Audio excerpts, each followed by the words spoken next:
খালাকতুল জিন্না ওয়াল ইনসা ইল্লা লিয়াবুদুন। ভালো করে খেয়াল করবেন, উঠা বসা করলেই আমি মোনাজাত দিয়ে চলে যাব।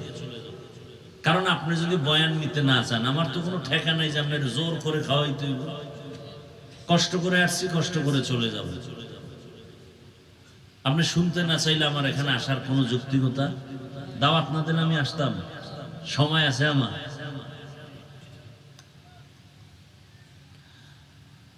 আল্লাহ আমাদেরকে হেদায়েতের দৌলত দান করেন। আল্লাহ পাক বলেন, খেয়াল করেন, ওমা খালাকতুল জিন্না ওয়াল ইনসা ইল্লা লিয়াবুদুন। ভালো করে খেয়াল করেন, আল্লাহ বলেন আমি মানুষ আর জিন বানাই নাই, হ্যাঁ বানিয়েছি ইবাদতের জন্য। এই কথাটা ডাইরেক্ট যদি আল্লাহ বলতেন মানুষ আমি জিন এবং মানুষ ইবাদতের জন্য বানাইলাম, হয়ে যেত। আল্লাহ ঘুরাইয়া বললেন কেন? প্রথমে বললেন আমি জিন ইনসান সৃষ্টি করি নাই, হ্যাঁ করেছি। ঘুরাইয়া বললেন কেন? আল্লাহর প্রত্যেকটা কথার মধ্যে হিকমত ঢুকানো আছে।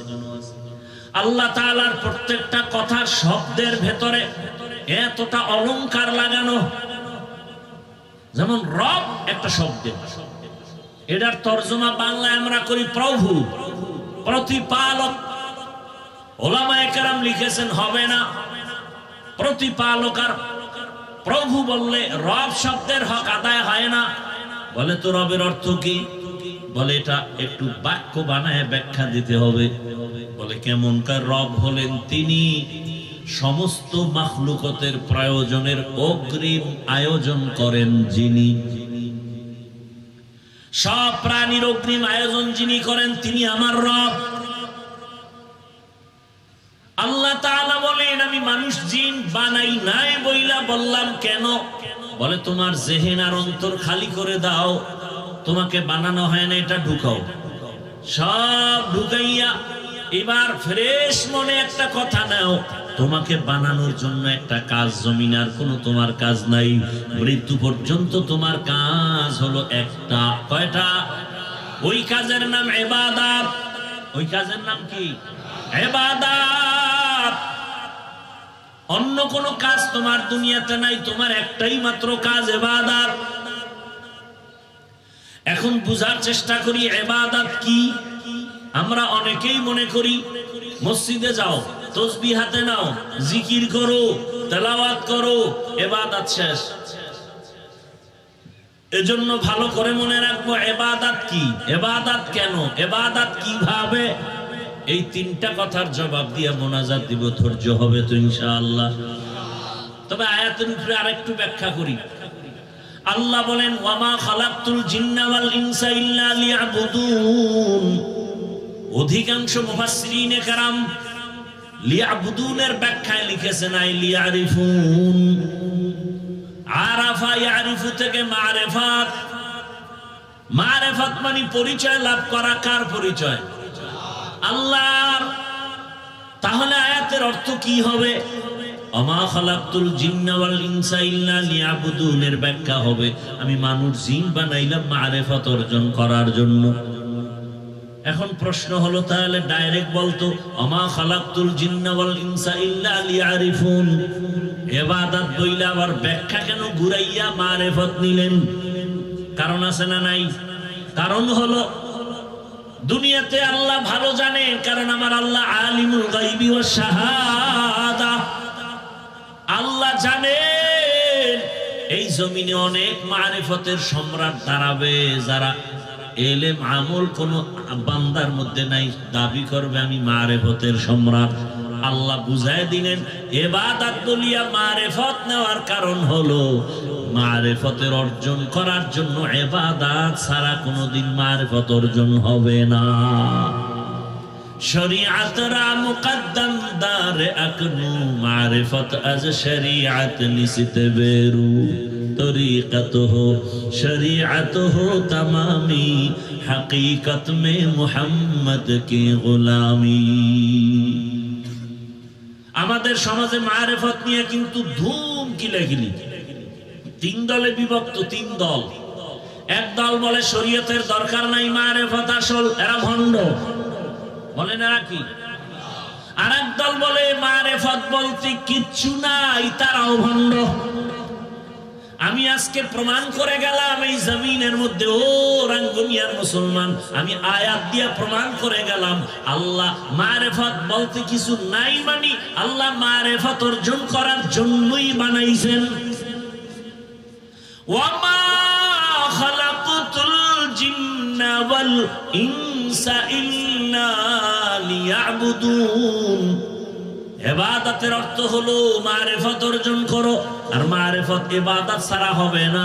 এজন্য আল্লাহ পাক ইবাদতের শর্ত লাগায় দিলেন, ইবাদতের মাধ্যমেই মারেফত অর্জন করো, আল্লাহর পরিচয় লাভ করো। গাভীর দুধের ভেতরে মাখন আছে না নাই? ছানা আছে না নাই? ঘি আছে না নাই? বুঝেন বুঝেন ভালো করে। আচ্ছা, এখানে 20 কেজি দুধ একটা পাত্রে রাখলাম, আর মাইকে বলে দিলাম, ভাই আমার এই গাভীর 20 কেজি দুধের মধ্যে মাখন আছে, ঘি আছে, ছানা আছে। বিশ্বাস করবেন? করবেন না? দুধের মধ্যে মাখন নাই। আচ্ছা, একজন বোকা মানুষ বলতেছে, সত্যি হুজুর? হ্যাঁ সত্যি। উনি হাত দিয়ে খুঁজতেছে, 20 কেজি দুধের মধ্যে হুজুরে বলছে মাখন আছে, ঘি আছে, ছানা আছে। হাত দিয়ে খুঁজে টুইজা ঘাম ছুটায় ফেলাইছে, এক টুকরা মাখন পায় নাই। পাবে? ঘি পাবে, ছানা পাবে, তার মানে কি দুধের মধ্যে নাই? আছে। আচ্ছা, আপনারা আছে কথাটা কত পার্সেন্ট সত্য বলেন? এই যে খুঁজে দেখে নাই। বলে এভাবে হবে না, মুজাহাদা করা লাগবে, মেহনত করো তো বের হবে। দুধের মধ্যে মেহনত চালাও। বলে কেমনে মেহনত চালাবা? আমরা ছোটবেলায় দেখেছি আমাদের এলাকায় টিনের একটা পাত্রের মধ্যে দুধ নিয়া, এরকম একটা বাঁশের খুঁটির সাথে দুধের পাত্রটারে রাখিয়া, চিকন একটা বাঁশ, এর কোন একটা মাথার কেটে 5টা আঙ্গুল বানাইয়া, এরপরে খুঁটির সাথে রশি দিয়া বেঁধে মাজায় গামছা বানছে ভালো করিয়া, এবার 2 হাত দিয়া চরখাটারে টানে, বাঁশটা ঘুরে, 5টা আঙ্গুল ঘুরে, নিজেরও ঘাম ঝরে, দুধেরও ফেনা বের হয়। অনেকক্ষণ মেহনত করতে করতে করতে করতে দেখে মাখনটা ভেসে উঠেছে। দুধের মধ্যে অবশ্যই মাখন আছে, কোনো সন্দেহ নাই, দেখা যায় না। কয় মেহনত করে বের করো। শরীয়তের মধ্যে মারেফত আছে, কয় দেখা যায় না, বলে মেহনত করো। ওয়াল্লাযীনা জাহাদু ফীনা লানাহদিয়ান্নাহুম সুবুলানা ওয়া ইন্নাল্লাহা লামাআল মুহসিনিন।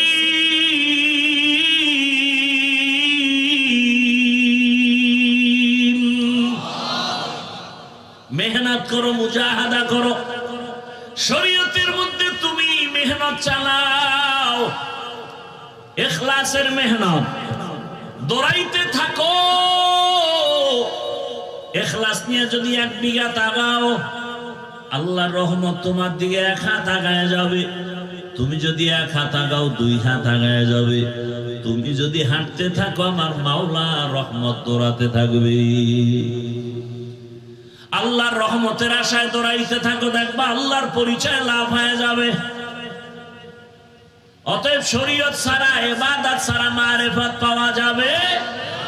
যারা আমল করে না, নামাজ নাই, রোজা নাই, তারা যদি মারেফতের সম্রাট দাবি করে, ওরা মারেফতের সম্রাট না। একজনে বলছে ওরা মরার পথের সম্রাট। মারেফত অর্জন হলে সে কখনো গুনাহ করবে না। আল্লাহর রহমতের আশা, আল্লাহকে দেখতে চাও, আল্লাহর ঘ্রাণ তুমি পেতে চাও, আল্লাহর মোহাব্বতের ঘ্রাণ তোমার মধ্যে আসবে। তুমি মেহনত চালাও ইখলাসের উপরে, এক সময় দেখবা তোমার নাকের মধ্যে আমার মালিকের কুদরতের ঘ্রাণ। এটা বুঝারও তো মানুষ নেই, বলারও মানুষ নেই, বিরোধিতার মানুষের অভাব নেই। খবর আল্লাহর ঘ্রাণ কি? আল্লাহর আবার ঘ্রাণ কি? তেরা আয়না आलो में रंग बू है जिधर दिखता हो उधर तू ही तू है तेरा आईना आलो में रंग बू है जिधर दिखता हो उधर तू ही तू है। আল্লাহ দেখবা কেমনে? আল্লাহ দেখার আয়না লাগবে। কোন কোন আমাদের আহলুল্লাহ বলছেন আল্লাহর কোরআন হলো আমার আল্লাহ দেখার আয়না। আমার আল্লাহকে যদি দেখতে চাও তবে তার কুদরতের ঘেরান। বলে কেমনে দেখবা? বলে এই সুন্দর বিল্ডিংটা এত সুন্দর। বলে বুঝলি কি? কয় বুঝলাম ইঞ্জিনিয়ার বড় সুন্দর। ইঞ্জিনিয়ার তোর সাথে মোলাকাত আছে নি? কয় না। সুন্দর বললি কেমনে? কয় তার বানানো বিল্ডিং প্রমাণ করলো। আল্লাহ কয় আমারে দেখতে চাও? আমার আসমানের দিয়ে তাকা। আসমান এত সুন্দর, বানানেওয়ালা আরো কত সুন্দর। এই যে একটা প্যান্ডেল বানাইছেন, কতগুলো খুঁটি লাগাইছেন প্যান্ডেল ঠিক রাখার জন্য। ডেকোরেটর ওয়ালারা পারেন আমার নাক বরাবর আর একটা খুঁটি মারে। কি যত খুঁটি তত মজবুত। বিবেক দিয়ে একটু চিন্তা করেন।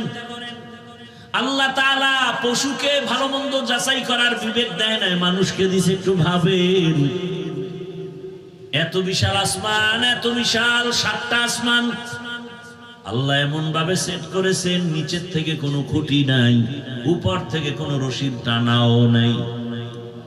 সূর্যটার দিয়ে তাকায় দেখেন কত সুন্দর।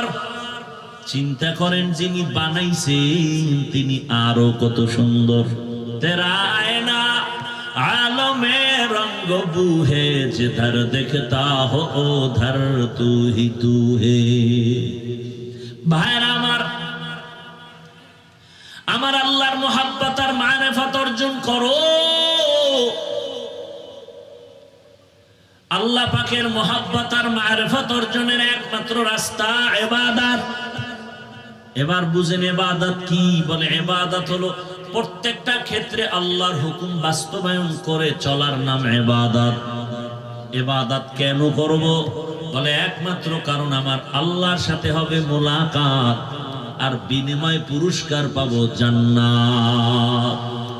ফামান কানা ইয়ারজু লিকা রাব্বিহি ফালইআমাল আমালান সালিহা ওয়ালা ইউশরিক বিইবাদাতি রাব্বিহি আহাদা। রবের সাথে মোলাকাতের একমাত্র কাজ হলো আমল করো, নেক আমল করো, ইবাদত। ইবাদত মানে তাসবিহ টানো না, নামাজ পড়ো না, এটা ইবাদতের একটা অংশ। জীবনের সব কাজ ইবাদত। করব কেন? বলে রবের মোলাকাত, বিনিময় পুরস্কার পাবো কি? বেহেশত আযা কে আজারে নবাশুদ কাসে রাবা কাসে কারে নবাশুদ। কেমন মজার জান্নাত আল্লাহ আমাদের জন্য বানায় রাখছেন।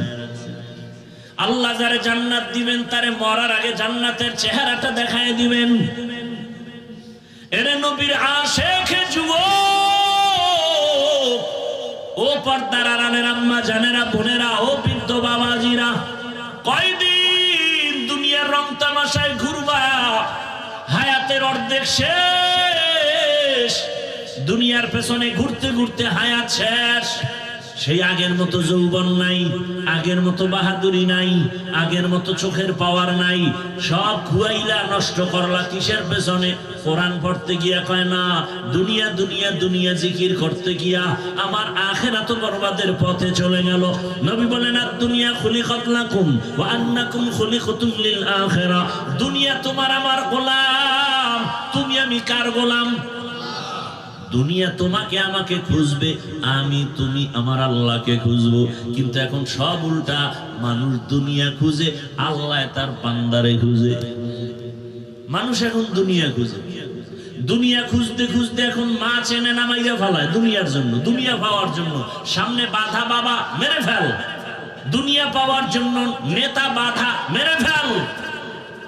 ভাগ বটোয়ারায় কম পড়ছে, কয় তাড়াতাড়ি মাইনাস কর।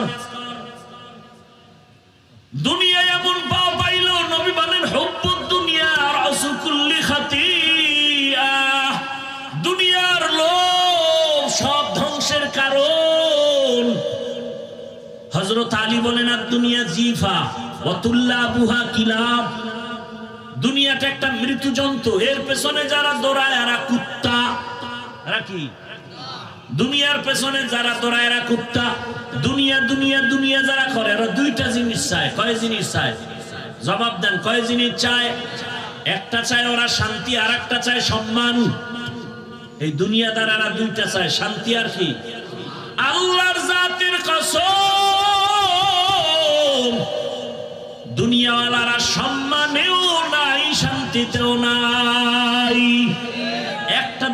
কাউকে দেখাইতে পারবেন না সম্মানে আছে। ওই সম্মানের গুল্লি মারি, যেই সম্মানে প্রথমে ফুলের মালা, ফাইনালে জুতার মালা। এই সম্মানের কোনো ভ্যালু আছে? 10 তলা বিল্ডিং করেছো, এখন বিল্ডিং রেখে জঙ্গলে কেন ঘুমায়? আছে না নাই? সুইস ব্যাংকে টাকা রেখেছো, ওই টাকার মাস্তানি করে লাভ কি যদি চেক বই না থাকে? ওই টাকা যদি ভোগ করতে না পারো, এর থেকে রিক্সা চালায় খাওয়া ভালো। কথা বলেন না কেন? কোটি টাকার মালিক দেখো, অভাব হয় না দূর, গরিব ঘুমায় আরাম করে মনটা বাহাদুর। ফেরাউনের লাশটা দেখো মিশর জাদু ঘরে, খায় না মাটি পোকা মাছি সবাই ঘৃণা করে। হৃদয় থাকিবে যার নম্রতা সাদা, রহমত আসিবে সেথা প্রভুর আদা। বড়র বড়াই থাকলে দিলে রহমত আসবে না, নিজেকে নিজে ছোট মনে করিও সদা। উঁচু জমিন থেকে পানি নিচু জমিনে যায়, তেমনি খোদার রহমত আসে নম্রতার হৃদয়। ভোগ বিনাশের বাড়ি গাড়ি পরে রবে সব, থাকতে সময় স্মরণ করো আল্লাহ আমার রব। আমাদের রবকে ইন্নাল্লাযীনা ক্বালু রাব্বুনাল্লাহ, ইন্নাল্লাযীনা ক্বালু রাব্বুনাল্লাহ সুম্মা ইসতাকামু ফালা খাউফুন আলাইহিম ওয়ালা হুম ইয়াহজানুন।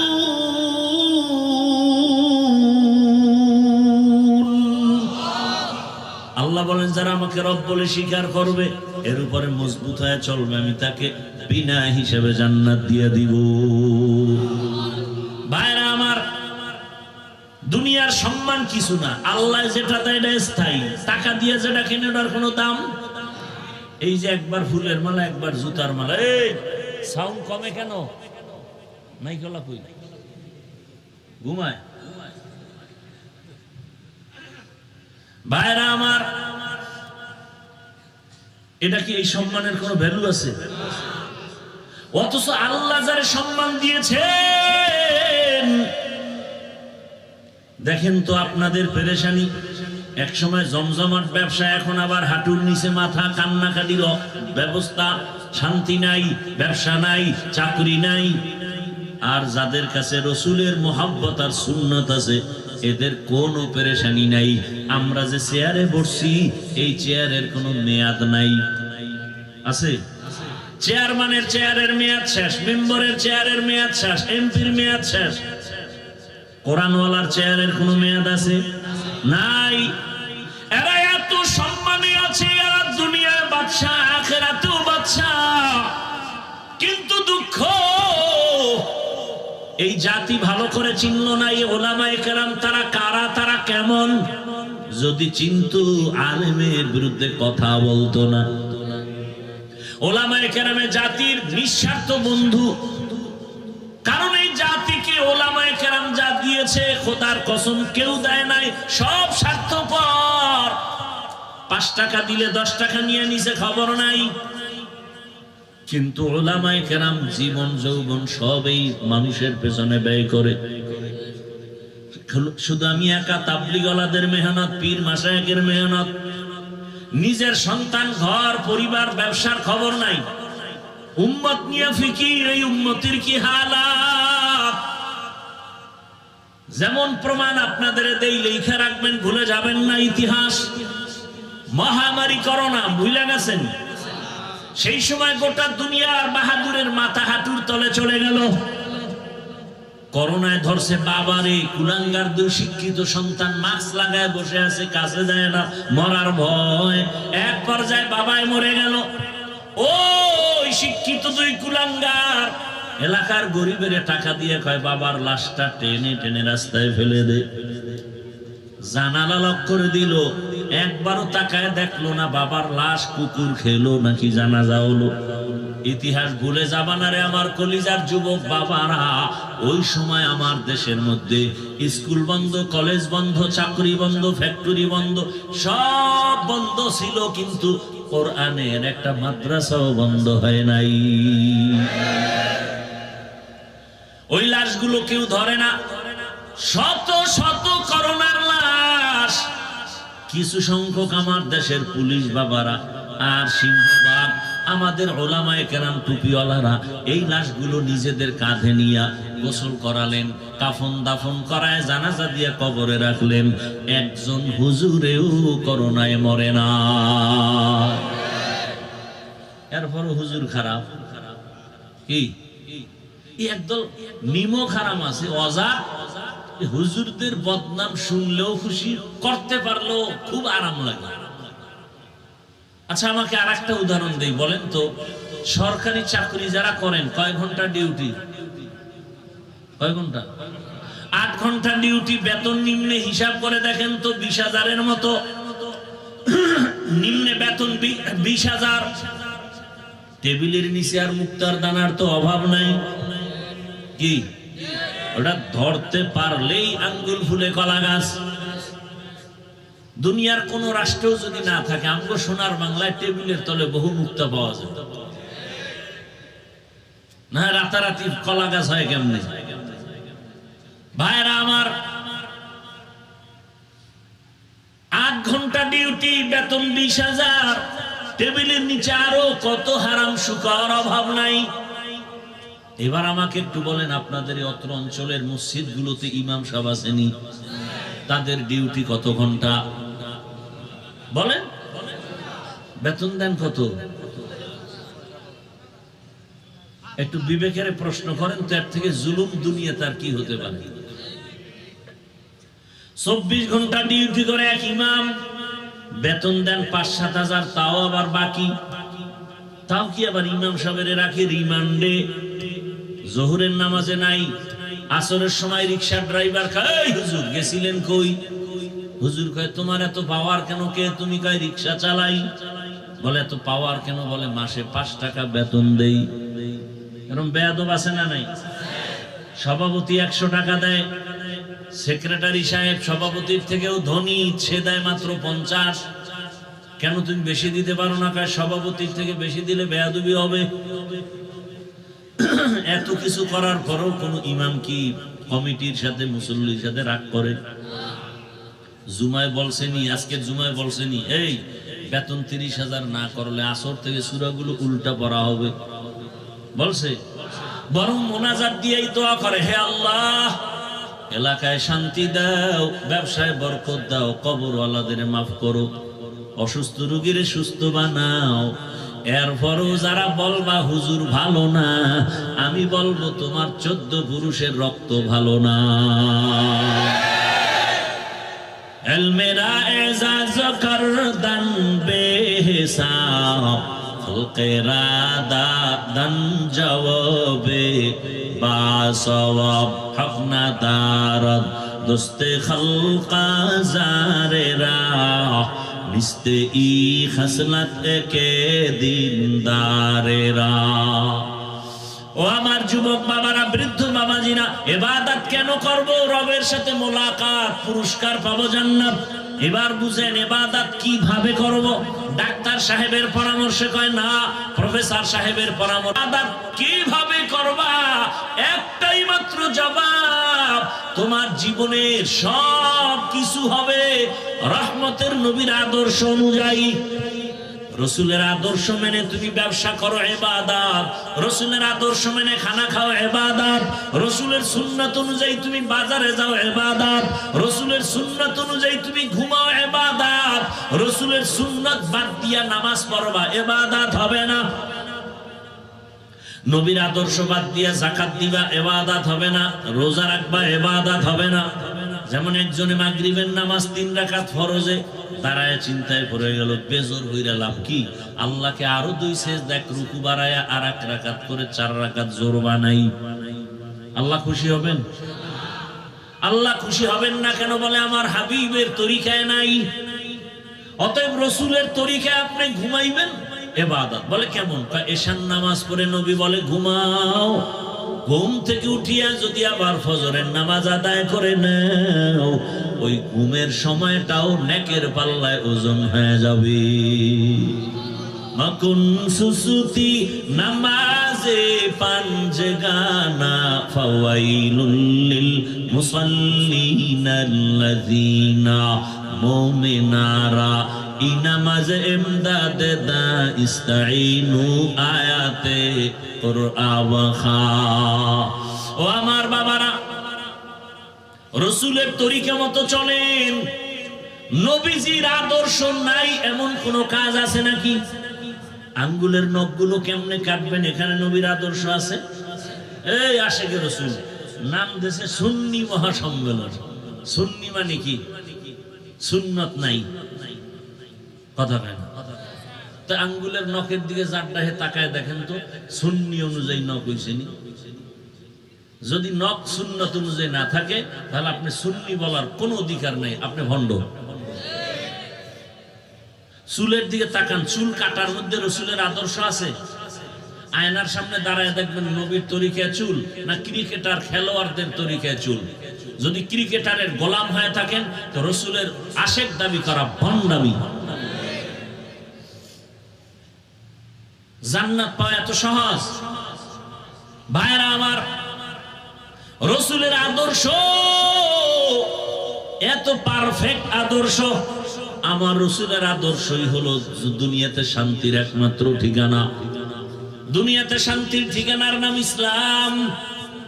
আল্লাহর জাতের কসম, ওরাঙ্গা মিয়ার মানুষ, পারলে লিখে রাখো, ভালো করে লিখো, ব্যানার বানাও, ব্যানার 2 ফিট 3 ফিটের ব্যানার বানাও, 200 টাকা হয়তো বিল হবে। ব্যানার বানায় বানায় সারা দেশের রাজধানী, সারা দেশের বাজার ঘাট গ্রামে লাগাও। ওই ব্যানারে লেখো, পৃথিবীতে একমাত্র শান্তির ঠিকানার নাম ইসলাম। ইসলাম ছাড়া এ জমিনে কোনো তন্ত্র মন্ত্র, কোনো মত, কোনো মতাদর্শে শান্তি দিতে পারবে না। যতদিন পর্যন্ত ইসলাম কায়েম হবে না ততদিন পর্যন্ত শুধু চাপাবাজের আওয়াজ শুনবা, শান্তি এ জাতির কপালে আসবে না। ভাইরা আমার, পৃথিবীতে যত নীতি আছে, নীতি, সব নীতির মধ্যে শ্রেষ্ঠ নীতি হলো ইসলামের নীতি। কি আপনি অস্বীকার করেন? যদি বলেন আমি অস্বীকার করি বা না মানি, তাহলে আপনার ইসলামটাকে দুর্বল বানায় দিলেন। আল্লাহর কোরআন, আল্লাহর দেওয়া ইসলাম কি দুর্বল? তাহলে কেন বলেন ইসলামে এটা আছে ওটা নাই? নাই বলেন কেন? দুনিয়াতে যত নীতি আছে, পরিবার নীতি, সমাজ নীতি, রাষ্ট্রনীতি, অর্থনীতি, ইসলামে নাই? বরং ইসলামের পরিবার নীতি শ্রেষ্ঠ নীতি। দুনিয়াতে যত সমাজ নীতি আছে, ইসলামের সমাজ নীতি শ্রেষ্ঠ নীতি। দুনিয়াতে যত অর্থনীতি আছে, একমাত্র ইসলামী অর্থনীতি হলো শ্রেষ্ঠ অর্থনীতি। দুনিয়াতে যত রাষ্ট্রনীতি আর রাজনীতি আছে, ইসলামী রাজনীতি হলো শ্রেষ্ঠ রাজনীতি। ইসলামের নীতি এত সুন্দর, আর আপনি বুঝাইতেছেন পাবলিকের। খবরদার, রাজনীতির মধ্যে ধর্মকে টানবেন না। কেন? আমগো ধর্ম আর রাজনীতি তো আলাদা না? আলাদা নাকি? যে ইসলাম আলাদা, ধর্ম আলাদা, রাজনীতি আলাদা।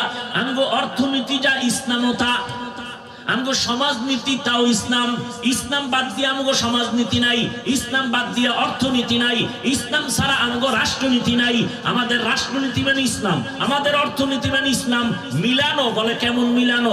সূর্যের সাথে আলো যেমন মিলানো, বাতির সাথে আলো যেমন মিলানো, ফুলের সাথে ঘ্রাণটা যেমন মিলানো। ফুলের থেকে ঘ্রাণ আলাদা হলে ফুল যেমন ফুল না। রাজনীতি থেকে ইসলাম যদি আলাদা করে দাও, ওটা রাজনীতি না, ওটা দুর্নীতি আর পেটনীতি।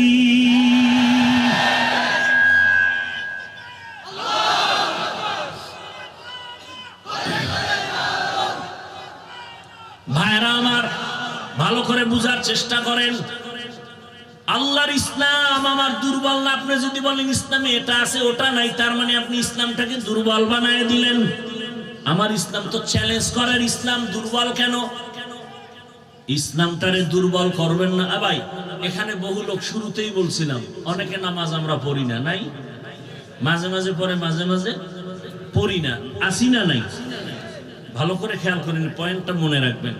নামাজ না পড়া এক জিনিস, নামাজ পছন্দ না করা আরেকটা জিনিস। বলে আরেকটা কি?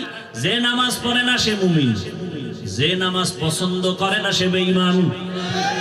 ব্যবধান আছে না নাই? বুঝবো কেমনে? জিগাইলাম, এই ভাই নামাজ পড়ো না কেন? হুজুর চেষ্টা করি, মাঝে মাঝে পড়ি, পারি না, দোয়া করবেন, আরো চেষ্টা করব, মুমিন। আর এই বেচারা বলে, ভাই নামাজ পড়ো না কেন? না পড়লে অসুবিধা কি? তাজা বেঈমান। আপনি দাড়ি রাখেন না, ঝগড়া নাই, আপনি মুমিন, পারলে বুঝাবো, গালি দিব না। কিন্তু যদি দাড়ির বিরোধিতা করেন, আপনার সাথে আর কোনো ছাড় দেওয়ার সুযোগ নাই। আপনি পর্দা করেন না, ঝগড়া নাই, আপনি মুমিন, পারলে বুঝাবো। কিন্তু যদি পর্দা নামের বিধানকে বলেন পছন্দ করি না, ছাড় দেওয়া যাবে না। আপনি ইসলামের রাজনীতি করেন না, কোনো ঝগড়া নাই, বুঝাবো। কিন্তু যদি বিরোধিতা করেন, কোনো ছাড় নাই। নামাজ পড়েন না, ঝগড়া নাই, বিরোধিতা করলে ছাড় নাই। দাড়ি রাখেন না, ঝগড়া নাই, বিরোধিতা করলে ছাড় নাই। পর্দা করেন না, ঝগড়া নাই, বিরোধিতা করলে ছাড় নাই। আপনার এখানে নামাজ না পড়লেও তো আমি ইসলাম ঠিক থাকবে নাকি? তা আপনি ইসলামটাকে দুর্বল করেন কেন? আপনার সামনে একজন কি ইসলামকে অপমান করে, আপনি ধরেন না কেন? যাই মিয়া, তুমি কি বলো আন্দাজি যে ধর্ম আর ইসলাম, রাজনীতি আলাদা, রাষ্ট্রনীতি আলাদা? সুলাইমান পয়গম্বর গোটা দুনিয়া পরিচালনা করেন নাই? ইউসুফ নবী মিশরের অর্থমন্ত্রী হয়ে দেশ চালান নাই? এগুলো কোরআনে নাই? তাহলে কেন বলেন আমাদের রাষ্ট্রনীতি আর ইসলাম আলাদা? এই ধুল, এই উল্টা পাল্টা মানুষের মেসেজ দূর করতে হবে, জেহেনকে ধোলাই করতে হবে, কঠিন ভাবে ধোলাই করতে হবে। আমাদের ইসলাম নীতির বাইরে না, সব নীতি আমাদের ইসলামী নীতি। আলাদা করার এই সাহস কে দিল? আপনি নামাজ পড়েন না সেটা ভিন্ন, বিরোধিতা করলে ছাড় নাই, সেখানে যুদ্ধ হবে। যুদ্ধ তো তাদের জন্য যারা ইসলামের বিধান মানে না। নামাজ পড়েন না এটা এক জিনিস, বিরোধিতা করলে কিন্তু আর ছাড় নেই। দাড়ি রাখেন না, ধন্যবাদ, আপনাকে বুঝাবো, পাও ধরে বুকে লাগাবো, হাসি দিব। বিরোধিতা করলে আর কোনো ছাড় নেই। কথা বুঝাইতে পারলাম? আমি বর্তমান বাংলাদেশের ইসলামী রাজনীতির কোন দলের দায়িত্বশীল না। তার মানে কি আমি ইসলামের, আল্লাহর দ্বীন, কোরআনের আইন আমি অমান্য করব? আমি কোন দল করি না, দলের ব্যানারে কথা বলি না। আমি ইসলামকে আমার মাথার মুকুট বানায় কথা বলতেছি। আমার সবকিছুর মূলে ইসলাম। কথা বলেন না কেন? আমার ইসলাম ঠিক, সব ঠিক। আমার ইসলামকে ঠিক রেখে আমি বয়ান করতেছি। এখন যদি আপনার পক্ষে যায় ধন্যবাদ, বিপক্ষে গেলে ডবল ধন্যবাদ। কি আপনি মানবেন কি নয় চিন্তা করার আমার টাইম আছে নাকি? আপনি কে? আপনি মানলেন না, না মানলেন, আপনি কে? আমার ইসলাম ঠিক, আমার আব্বা ওই লাইনে আছে, আব্বাও ঠিক ওই লাইনে। আমার পিসাব নাই, পীর বাপ। আমার ইসলামের লাইনের সাথে মিল নাই আমার ওস্তাদের ওস্তাদ বাপ। কি আমার কথা কোনো ঝামেলা থাকলে বলেন?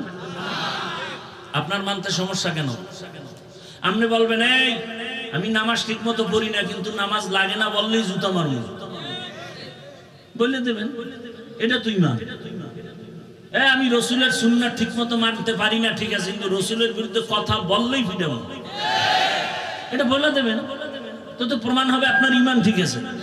এবার আমলের বাকি, সে আমলের জন্য আহলুল্লাহর সোহবত লাগবে, আল্লাহ আল্লাহর সোহবত লাগবে। যারা বলে পীর মানি না, ওলিয়া উলিয়া মানি না, তারা আরেকটা ভণ্ড। আসতে বলেন কেন? যারা বলে আমরা ওলিয়া উলিয়া মানি না, ওরা কোরআন মানে না, বুখারী শরীফ মানে না, ওরা ভণ্ড। ওদের যারা ভণ্ড বলে না, তারাও ভণ্ড। ওয়ামা খালাকতুল জিন্না ওয়াল ইনসা ইল্লা লিয়াবুদুন। আল্লাহর ইবাদতের জন্য আমাদের বানাইছেন। পানি পান করবেন, এই একটা বোতলে পানি নিছেন না, পানিটা আপনিও পান করবেন, আমিও পান করব। ইবাদত বানায় পান করেন, বলে কেমন?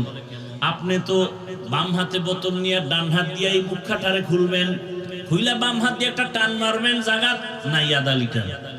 আমি ওই পানিটা পান করব, আমি ডান হাতে নিয়ে মুখটা খুইলা এই পানিটা আমি বোতলে পান করব, 3 শ্বাসে পান করব, আস্তে আস্তে করব। আমার পানি পান করাও হবে, সুন্নত আদায় হবে, ইবাদত হয়ে যাবে। কথা কথা ঠিক না? আবার এখানে একটা মাসালা আছে, এই বোতল গ্লাসের হুকুমে, এর থেকে বড় বোতল বা জগ এইটার আবার ডাইরেক্ট দিয়ে না, তাহলে মুক্তিয়া না হে ডুববে। এটা গ্লাসের হুকুমে, ঠিক আছে। এবার এখান থেকে মোনাজাত দিয়ে যাবেন, জুতা পরবেন না, কথা বলেন না। আমিও জুতা পরবো, সুন্নাত অনুযায়ী পরেন।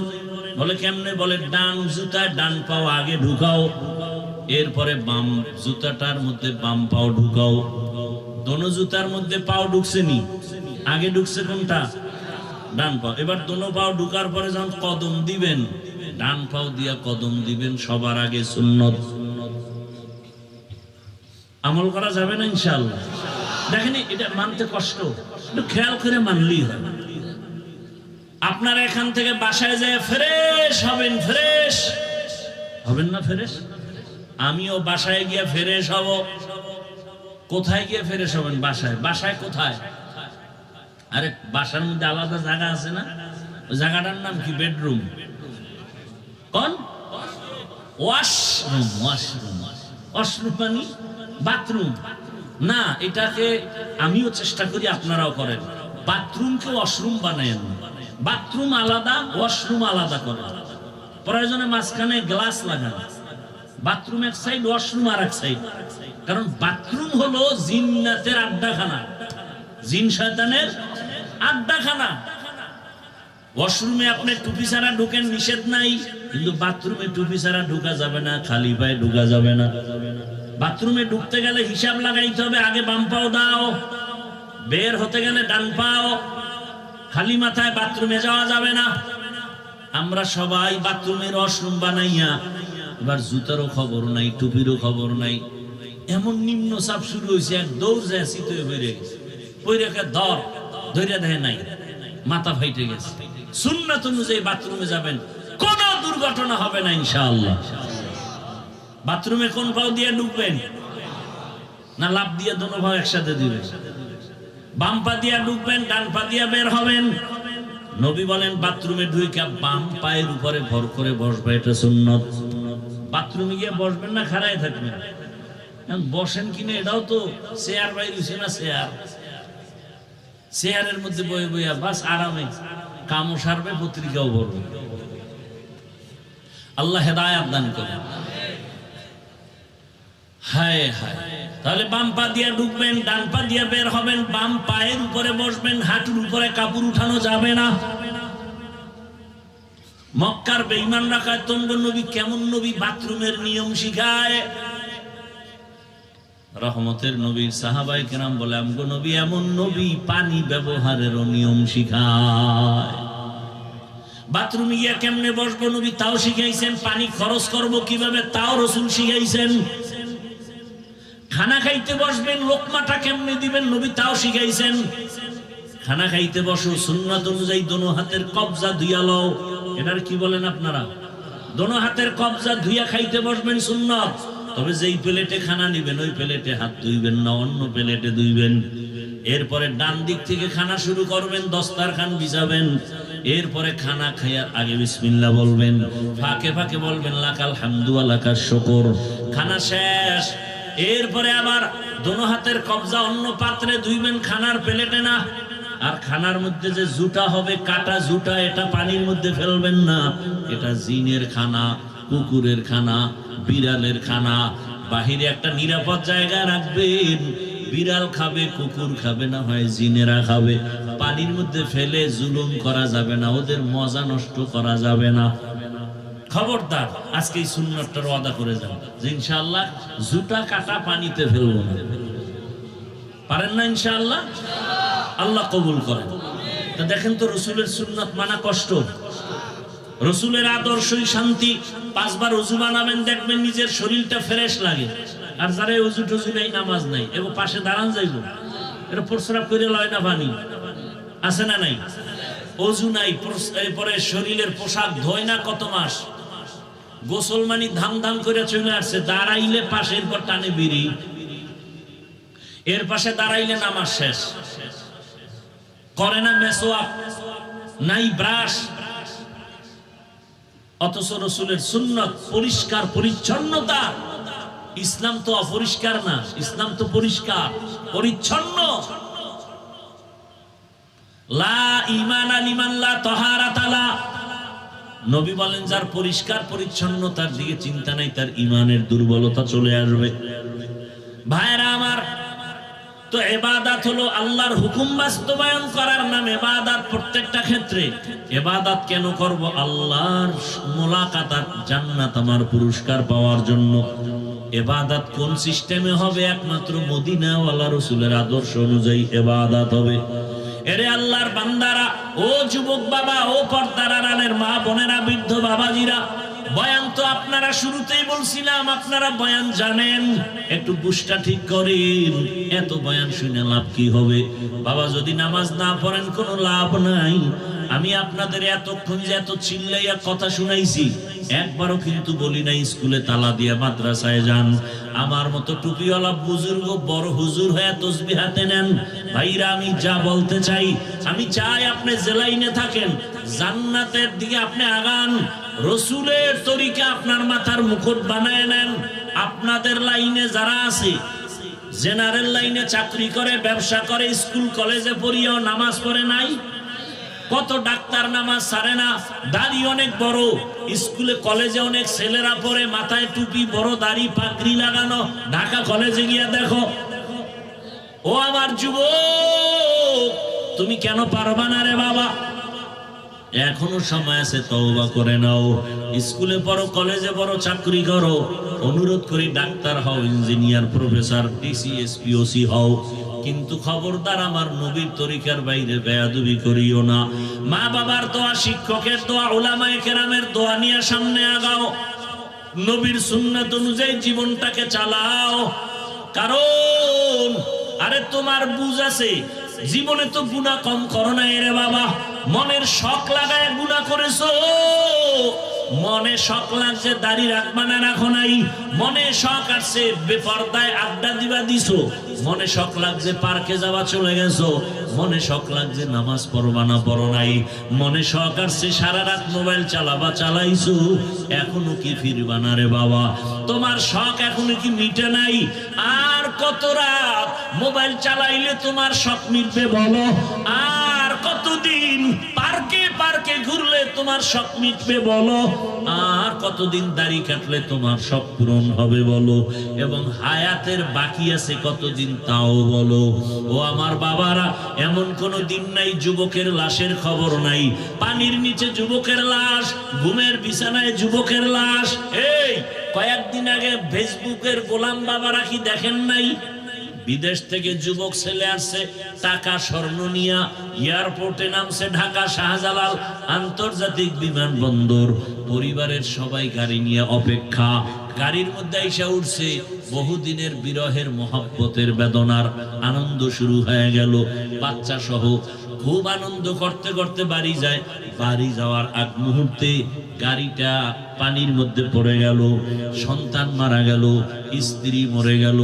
ওই আল্লাহর বান্দা মিডিয়ার সামনে এমন কান্নার আওয়াজ, বলে মানুষ বিবাহ করিয়া খাইয়া না খাইয়া আনন্দে কাটায়, স্ত্রী সন্তান থাকে, কিন্তু আমার কপাল কেন এত খারাপ?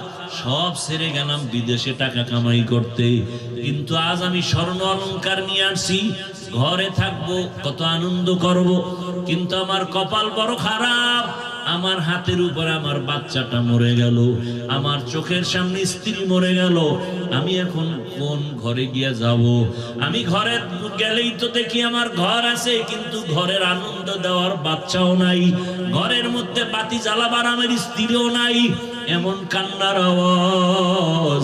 কয়েক বছর আগে আমার দেশে চিত্রাং নামের একটা তুফান হয়েছিল ডিসেম্বরে, বহু আগে। এমন তুফান, একটা যুবক ছেলে 8 বছর চাকরি করে বিদেশ থেকে আসছে, আইসা দোতলা একটা বিল্ডিং ডুপ্লেক্স বানাইছে। আগামী শুক্রবার বিল্ডিং এ উঠবে, হুজুরকে দাওয়াত দিছে, মাত্র 2-3 দিন বাকি। দ্রুত মিস্ত্রি কাজ করতেছে, পাশে একটা টিনের ঘর, ওই ঘরে গিয়ে রাতে ঘুমায়। মিস্ত্রি কাজ করে দিন রাত্র 24 ঘন্টা। ওর 8 বছরের টোটাল কামাই এই বিল্ডিং এর ভেতরে। কিন্তু 2 দিন আগেই তুফান যখন শুরু হয়ে গেল, বিল্ডিং এর পাশে টিনের ঘর, একটা চোখের উপরে ওই যুবক তার স্ত্রী আর বাচ্চাটা মাঝখানে তিনজন সমানভাবে ঘুমাচ্ছে। ওই তুফানে একটা গাছ আইসা টিনের ঘরের উপরে পড়িয়া তিনজনের বুকে চাপা লাগলো, সবাই জায়গায় মরে গেল। ওই বিল্ডিং জায়গায় পড়ে রইল। আমার মাওলা আর ওই ঘরে উঠতে দেয় নাই, আসল বাড়ি ডাক দিয়া নিয়ে গেছে। ও আমার যুবক বাবারা, চোখ বন্ধ করে কত স্বপ্নই না দেখো, কিন্তু চোখের সামনে কত যুবকের হারাইছি। কোন দিন তোমার আমার খবর হবে জানা নাই। আজকে এখানে বয়ান শুনতেছো রে বাবা, কালকে আল্লাহ না করুন বুঝাবার জন্য বলি, হতে পারো তুমি হসপিটালের রোগী, না হয় তুমি ঘুমের থেকে উঠবা, মা ডাকবে, কিন্তু তোমার জীবনের শেষ ঘুম হয়ে যেতে পারে। মা যখন আইসা বলবে বাবার কত ঘুমাবি, উঠো, শরীরের মধ্যে টাচ করে দেখবে পুরা শরীরটা শক্ত এবং ঠান্ডা। মায়ের বুঝ হয়ে গেছে, একটা চিৎকার দিয়া বলবে, তোরা কে কোথায় আছো, তাড়াতাড়ি আয়। আমার বাবা দুনিয়াতে আর জিন্দা নাই, আমাকে আর আম্মু বলার মতো কেউ নাই। আমার সন্তান আমাকে মা বলে ডাক দিলে যে আরাম পাই, মহব্বত লাগে, ভালো লাগে, আমার সে ভালো লাগার সন্তান চলে গেল। এরে বাবা, তুমি দেখবা তোমার জীবন চলে গেছে। এখন তোমার আপন জনেরা গায়ের গেঞ্জিটা বেলেট দিয়া কেটে কেটে রেখে দিবে, হাতের ঘড়িটা আর একজনে হাতে দিয়া বলবে এটা হাফিজুর রহমানের ঘড়ি না, এটা এখন আমার ঘড়ি। তোমার আপন বন্ধুটা মোবাইলের নাম্বারটা কেটে দিয়া বলবে বন্ধু নাই, নাম্বারও রেখে কোনো লাভ নাই। তোমার বাবা কান্না করে টেলিফোন করে বলবে ইমাম সাহেব জানাজা না দিয়া কোথাও যাবেন না, আমার সন্তান মরিয়া গেল।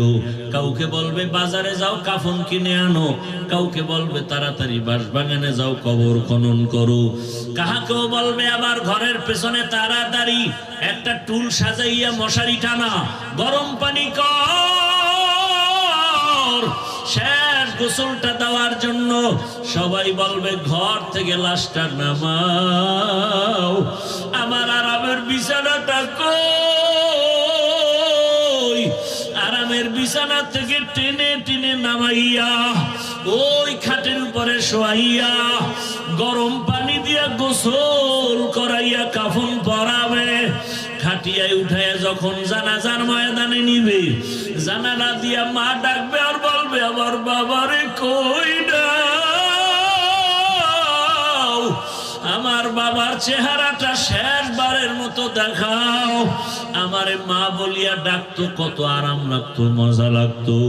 আজ আমার বাবায় নাই, আমাকে মা বলে ডাক দেওয়ার হলো না। ওই মার থেকে বিদায় নিয়ে জানাজা পড়াইয়া এমন এক বাগানে কবর খনন করবে যেখানে দিনের বেলাও যাইতে বড় ভয় লাগে। ওই কবরে রাখার পরে মাটি দিয়া সবাই যখন চলে যাবে, দুইজন ফেরেশতা প্রশ্ন করার জন্য হাজির হবে। ও আল্লাহর বান্দারা, তিনটা প্রশ্ন সবার বেলায়, রবের পরিচয় দাও, ধর্মের পরিচয় দাও, রহমতের নবীর পরিচয় দাও। ওই প্রশ্নের জবাব যারা দিতে পারবে, আমার আল্লাহ কুদরতি আওয়াজ দিয়া বলবেন এর কবর জান্নাতের বিছানা দিয়া দাও, জান্নাতের সাথে রাস্তা খুলে দাও। কিন্তু জানি না কি হালাত হবে যারা বেনামাজি হইয়া কবরের দিকে রওনা দিলাম। আজরাইল আসিয়া ধাক্কা দিয়া যখন নিয়ে যাবে, যদি বেনামাজি হালাতে রুহুটা চলে যায়, গুনাহ অবস্থায় চলে যায়, ওই কবরে যখন রেখে সবাই বিদায় নিবে, প্রশ্ন যখন হবে, নাফরমান বেনামাজি গুনাহগারেরা জবাব দিতে পারবে না, বারবার বলবে হা হা লা আদরি, আফসোস আমি কিছুই জানি না, কিছুই জানি না। রহমতের নবী বলেন গাইবি আওয়াজ, আমার আল্লাহ বলবে রে ফেরেশতা এই নাফরমানের ধর, এরে দুনিয়াতে আমি কম সুযোগ দেই নাই।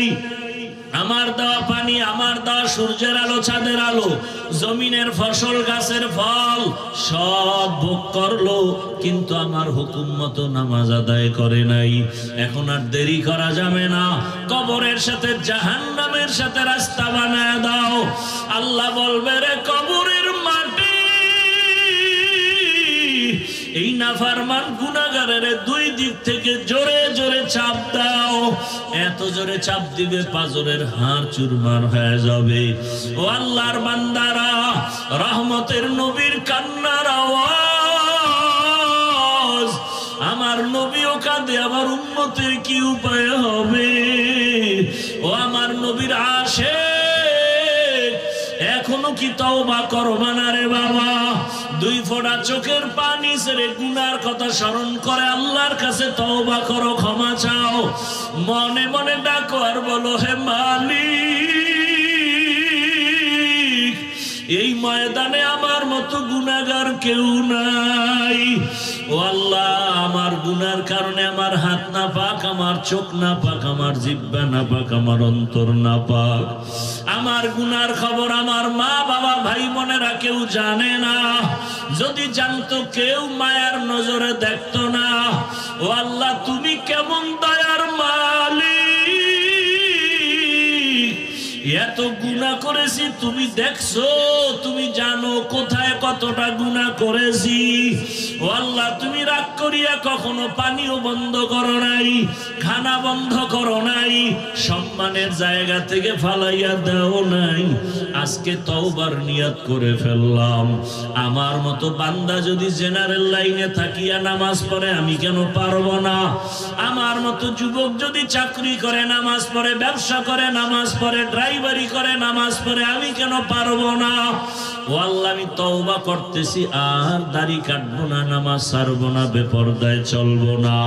ও পর্দার আড়ালের মা বোনেরা, আপনার মতো কত মা কত বোন এই এলাকায় আছে, পর্দা করে নামাজ পড়ে, মোবাইলে সময় নষ্ট করে না। আপনারা কেন পারেন না রে মা? এখনো সময় আছে, তওবা করেন।